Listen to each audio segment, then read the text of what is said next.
श्री राधे बंधुओं, कैसे हैं आप सब। आशा है आप सब कुशल मंगल से होंगे। बंधुओं, महाराज सुग्रीव एक बार राम जी से कहते हैं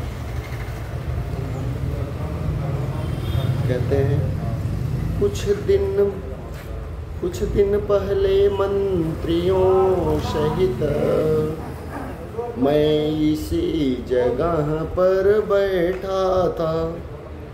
इतने में ऊपर नजर गई तो वह नजारा देखा था रथ की तरह विमान एक, आवाजें कुछ रोने की थी। राक्षस के बस में पड़ी हुई शायद वह जनक नंदिनी थी। निश्चर के लोचन लाल लाल ज्वाला बरसाते जाते थे। उस ओर मेघ की भांति नयन जलधार बहाते जाते थे। वह दृश्य और बद करुणा नाद विस्मृत हो सकता नहीं प्रभु। जब राम राम कहते कहते कुछ आब कुछ भूषण फेंके यही प्रभु। मेरी आँखों के सम्मुख ही क्या कहूँ निकल वह चोर गया। रह गए इधर कुंडल नूपुर, रथ सीधा दक्षिण ओर गया। आगे राम जी कहते हैं बंधुओं, कहा राम ने क्या उन्हें रखा कहीं संभाल। हाँ है यह कह कुटी से लाया वह तत्काल। पहले ही से राम के पिघल रहे थे नयन, देखा कुंडल को तभी हुए और बेचैन। भगवान प्रभु श्री राम जी कहते हैं, यह वही कुंडल है जो कभी कान में रहता था। मैं इसके दर्शन को आता यह ओट अलक की कहता था। अब बिरही के हाथों आया यह भूषण भी बिरही होकर। इसका भी जीवन नीरस है, मैं भी जीता हूँ रो रो कर। कुंडल तो मुझसे अच्छा है, इतने दिन उसके साथ रहा। आ तुझको हृदय लगा लूँ मैं, सीता का तुझ पर हाथ रहा। वैदेही की सुधि नहीं मिली तो मैं तेरा मिलना निष्फल है। लक्ष्मण तुम भी आगे आओ, देखो सीता का कुंडल है। लक्ष्मण ने बढ़कर किया पहले उसे प्रणाम, हाथ जोड़कर फिर कहा सुनिए लीला धाम। लक्ष्मण जी कहते हैं बंधु, मैंने तो चरण निहारे हैं, देखे माता के कान नहीं। मैं तो बिच्छुओं का सेवक हूँ, कुंडल की कुछ पहचान नहीं। पर नाथ शकुन यह अच्छा है, खड़कन है तीर कमानों में। जल्दी ही वह दिन आएगा, कुंडल होंगे उन कानों में। कुंडल वाली वैदेही का इस भांति हरण करने वाले, अब सावधान हो कर सोना, आते हैं रण करने वाले। सतवंती सीता की आहें नाचेंगी तेरे प्राणों पर। दक्षिण दिश को जाने वाले, अब दक्षिण जाना बाणों पर।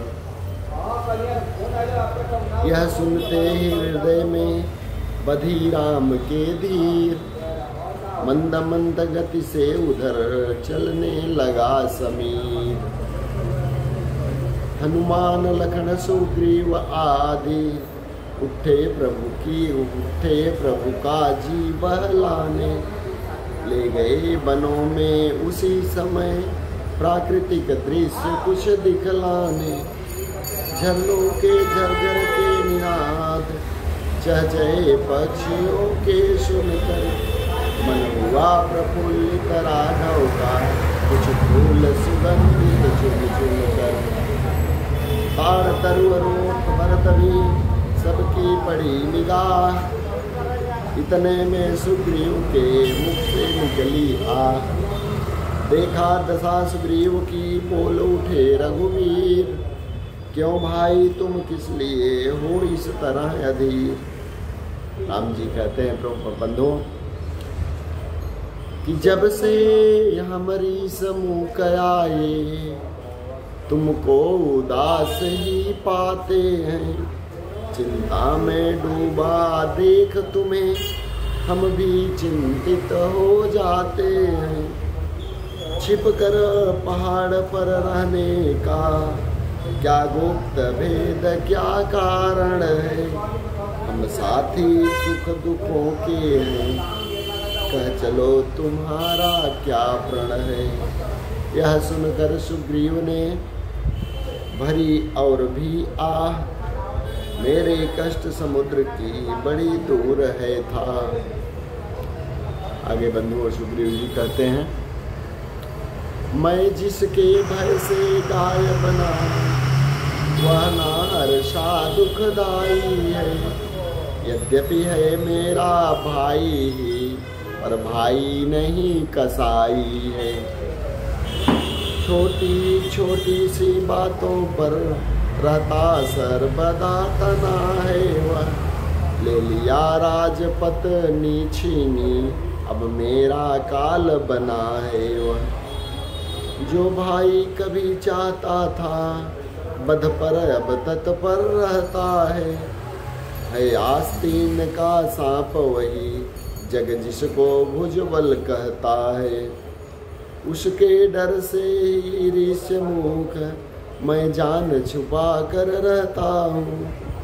आ सकता नहीं सांप बस वह इसलिए यहाँ पर रहता हूँ। इन 7 ताड़ के वृक्षों को जो एक बाण में ढाएगा तक्षक ने यह कह रखा है वह विजय बाली पर पाएगा। मित्र कष्ट सुन मित्र के रही न मन में धीर। धनुष चढ़ाकर इस तरह बोले श्री रघुवीर। राम जी कहते हैं बस अधिक नहीं सुन सकता मैं अब भुज को दंड तोलती है। मालूम मुझे यह होता है उसके सिर मृत्यु बोलती है। पी चुके बहुत सोड़ित अपना अब उसका रत पिलाएंगे। सब राजपाट सुग्रीव तुम्हें हम संध्या तक दिलवाएंगे। कांपे धन टंकार से पृथ्वी और पहाड़ एक बाण से ढा दिए प्रभु ने 7 ताड़। आज्ञा पाकर बाली घर जागर जा सुग्रीव घर के बाहर ही रहे रघुपति करुणासीव। गर्जन सुन सुग्रीव का उठा बाली ललकार। चरण पकड़ तारा तभी बोली है वरदार। तारा कहती है बाली की पत्नी मनु इस समय न रण करने जाओ दिल मेरा बहुत धड़कता है। मैं नहीं समझती क्या कारण जो दायां नेत्र फड़कता है। जय जय श्री राधे।